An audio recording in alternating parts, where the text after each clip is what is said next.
On se demande souvent ce qui garantit vraiment la solidité d'une banque, ce qui protège notre système financier. Eh bien la réponse, elle se cache dans un mécanisme invisible, un moteur aussi essentiel que méconnu. Aujourd'hui, on plonge au cœur de cette machine, la gestion actif-passif, ou ALM. Allez, voici le programme. On va d'abord décortiquer le métier de base d'une banque pour bien piger d'où vient un déséquilibre fondamental et plutôt dangereux. Ensuite, on verra comment l'ALM entre en jeu pour gérer ce risque. Et on terminera en voyant pourquoi tout ça, c'est un véritable filet de sécurité pour l'économie tout entière. C'est parti, on commence par le commencement, le cœur du réacteur, les fondations même de la finance. Quand on pense à une banque, on imagine tout de suite un truc hyper complexe. Et on n'a pas tort. Mais ce qui est assez fou, c'est que plus de 80% de ses revenus viennent d'une activité finalement très simple, l'intermédiation bancaire. C'est vraiment ça, le pilier de tout le système. Alors, cette fameuse intermédiation, c'est quoi au juste? En fait, c'est simple. Le job de la banque, c'est de prendre l'argent déposé par les épargnants, ça c'est son passif, pour le prêter à ceux qui en ont besoin, pour un projet immobilier par exemple. Et ces prêts, ça devient ses actifs. C'est ce cycle qui huile les rouages de l'économie. Mais ce modèle, aussi simple qu'il paraisse, cache un risque énorme, un problème fondamental. C'est ce qu'on va voir maintenant, le décalage dangereux qui se cache au cœur du système. Et voilà le cœur du problème. C'est une histoire de temps. D'un côté, il y a les dépôts, l'argent que la banque collecte. C'est du court terme. Un client peut décider de retirer son argent du jour au lendemain. De l'autre côté, il y a les prêts que la banque accorde. Et ça, c'est du long terme, bloqué pour des années. Ce grand écart entre le court terme et le long terme, ça porte un nom, le risque de liquidité. C'est tout simplement le cauchemar de tout banquier, la peur de ne pas avoir assez de cash disponible si tout le monde venait réclamer son argent en même temps. C'est l'un des risques les plus redoutés du secteur. Alors, comment les banques font-elles pour ne pas couler face à ce risque permanent? C'est là qu'intervient une véritable discipline de l'équilibre, l'ALM. La question, c'est donc comment on gère ce décalage dangereux. Comment on fait pour rester stable quand on est constamment tiraillé entre le besoin d'argent immédiat et des investissements qui courent sur des années? La réponse tient en 3 lettres. ALM. Gestion actif-passif.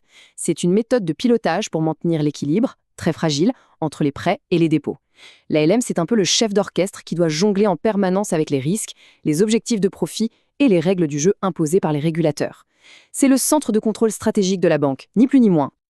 Concrètement, ça fait quoi une équipe ALM? Eh bien, elle scanne l'horizon en permanence, elle mesure les risques, elle essaye de deviner à quoi ressemblera la banque demain, c'est elle qui décide où placer les fonds pour amortir les chocs, elle va même jusqu'à aider à fixer les taux des crédits et de l'épargne. Bref, une fonction qui a son mot à dire sur tout. Bon, assez de théorie. Voyons un peu comment l'ALM fonctionne en pratique. Comment est-ce qu'elle s'attaque concrètement à ce fameux risque de liquidité? Prenons un exemple tout bête. Imaginez, une banque reçoit un dépôt de 100 pour 2 ans. Avec cet argent, elle fait un prêt de 100, mais sur 4 ans. Les 2 premières années, pas de problème, tout s'équilibre. Mais regardez ce qui se passe en année 3. La banque doit rendre les 100 du dépôt, alors que l'argent du prêt, lui, n'est pas encore rentré. On se retrouve avec un trou, une impasse de liquidité. Une impasse négative, ça veut dire qu'il manque de l'argent dans les caisses. La banque se retrouve à devoir de l'argent avant même d'avoir été remboursée. C'est exactement ce type de situation que l'ALM doit anticiper pour ne jamais y être confrontée. Et attention, le rôle de l'ALM ne s'arrête pas là. Il gère aussi le risque de taux d'intérêt. Que se passe-t-il si les taux montent ou baissent brutalement?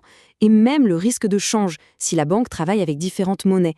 C'est une tour de contrôle vraiment complète. Tout ça peut paraître un peu technique, mais au fond, pourquoi est-ce que ça nous concerne tous? On va le voir dans cette dernière partie. C'est un véritable filet de sécurité mondiale. On l'a bien vu pendant les crises financières, les problèmes d'une seule banque peuvent mettre le feu aux poudres et se propager à toute vitesse. Pour éviter cet effet domino, des réglementations mondiales, comme les fameux accords de Bâle III, imposent des règles du jeu ultra strictes. Une de ces règles d'or, c'est le LCR, le ratio de couverture des liquidités. Pour faire simple, ça oblige les banques à avoir un matelas de sécurité, un stock d'actifs très sûr et facile à vendre, pour pouvoir tenir 30 jours en cas de crise majeure.